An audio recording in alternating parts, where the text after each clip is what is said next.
Anyways, what's up, guys? TheInsaneGamefreak here to bring you Pokemon Best Wishes episode 28, which is technically episode 25 in the chronological order of the episodes have been coming out.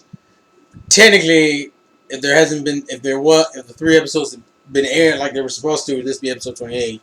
So I'm calling it episode 28. But if you want to find this stuff, you should, when you Google it, don't Google 28, Google 25. And the title of this review is going to be called CatFight. The reason why this is called CatFight is because of what happens in the episode, but technically neither of the Pokemon that are having the CatFight are actually Pokemon. I mean, they're actually cat-related Pokemon, except one is slightly related, but not really. But pretty much, Belle is still in this episode. For all you Belle haters, yeah, it's a bitch. So I will say this, though. She's not...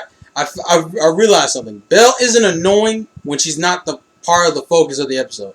Like, if she's just hanging in the episode, she doesn't tick you off. But she will seriously tick you off if she's in the main focus of the episode. Because this episode, she was fine. Like, I had no problems with her.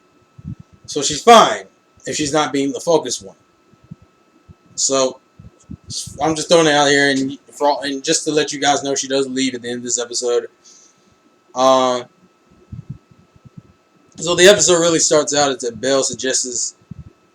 I just think Belle's better now. Why the fuck they call her Bianca, but whatever. I think Belle suggests to have a battle with Iris and her Imolga, I think is how you pronounce it in English. Thank you for the person who corrected that for me on my last review, on my episode 27 review. It's Imolga, apparently. Imolga. She wants to fight Imolga. So pretty much she uses her...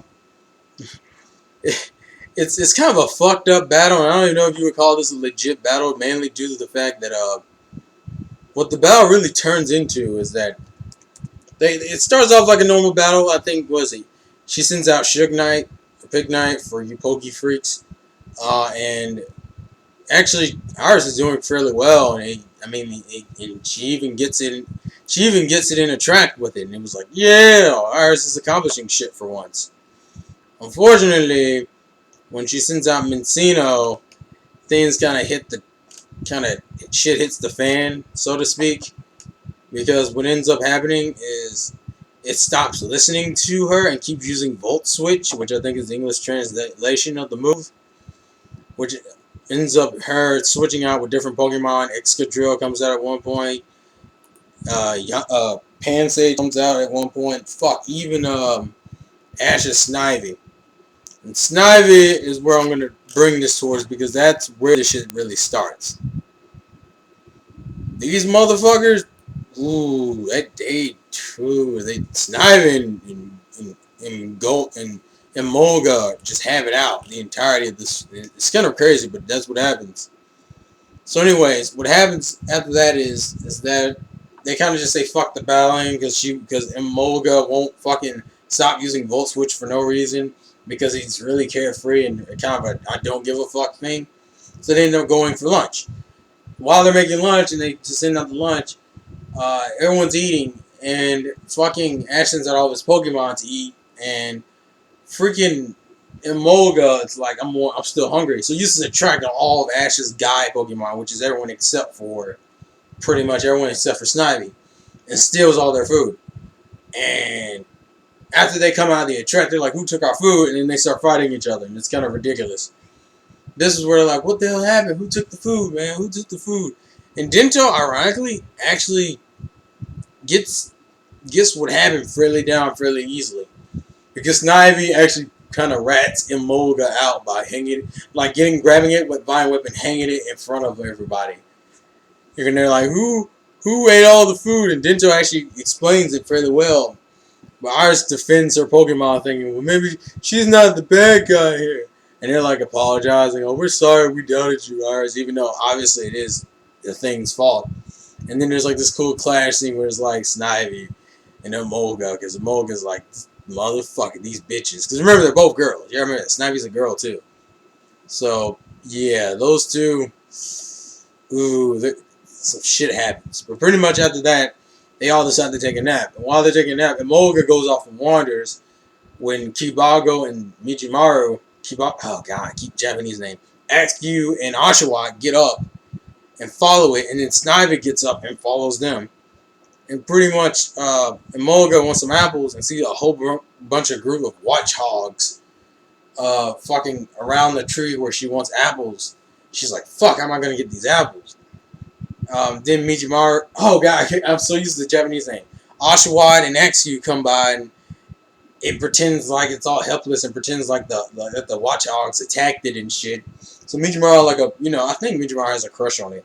It's like, I'll protect you, ma'am, and walks over there with the shell blade and cuts down all the fucking apples and shit.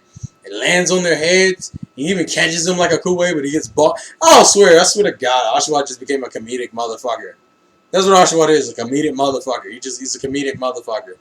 And I find that hilarious. But anyways, he gives them the apples, and the watchhogs get really pissed off.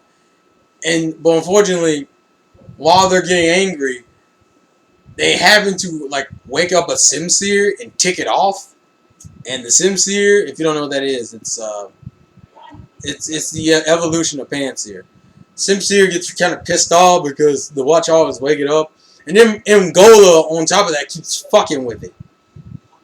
And Mijimaru is trying to defend Emolga, and it gets its ass whooped and gets knocked the fuck out. And Kibago's like, shit, what am I gonna do? And Emolga's just playing around. And as she tries to run away, and Axu's like, wait a minute, fucking Oshawott's right here, still knocked out. And Simpson's about to come down on that shit with the hammer. And freaking Snivy comes in there and kind of catches his hand and stops him. And then they end up fighting while this is going on. Ash and Bianca and them wake up, and Pikachu kind of quote-unquote explains the situation while Iris spots something in the trees. So they go to see. And Snivy's doing fairly well, but since Simseer, since he's a fire type, that puts Snivy at a disadvantage. What? And it's kind of in the hole. And then Ngola finally stops being a bitch and actually helps. And together they beat the crap out of the thing. And also save it because it accidentally almost gets a rock dropped on itself. So they save it too. And he just walks off. And pretty much by the end of it, Snivy and Emolga just going to take me a while to get that name right. Emolga are going to click. They kind of come to a mutual agreement / treaty kind of deal, which works out, I guess.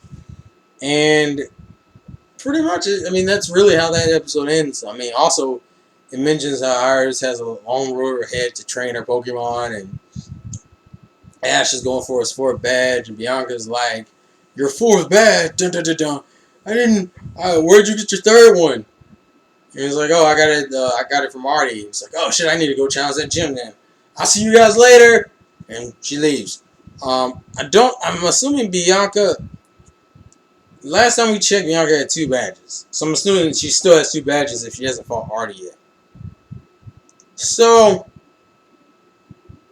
I'm assuming she's gonna go get her 3rd badge, and from there things will be all gravy. Yeah, that's a bad phrase. All gravy. But yeah, so that's pretty much the episode in itself. It's pretty much a filler, kinda. Yeah, it's kind of a filler-ish episode, but it's alright. It's fine. I will say, if anything I liked about this episode, Snivy MVP. Because Snivy hasn't done anything for a while, so I was glad they kind of dedicated something to her. Snivy MVP. The next episode kind of reminds me of another episode. Kind of reminds me of that fucking Gengar episode, if anyone remembers back from the Kanto region. Because pretty much what happens, from what the preview shows, is that Ash, Iris, and Dento go into the building, go into a haunted mansion. And also, freaking Team Rocket goes into a building. And it seems like it has something to do with James's Jazz Mask that he caught recently.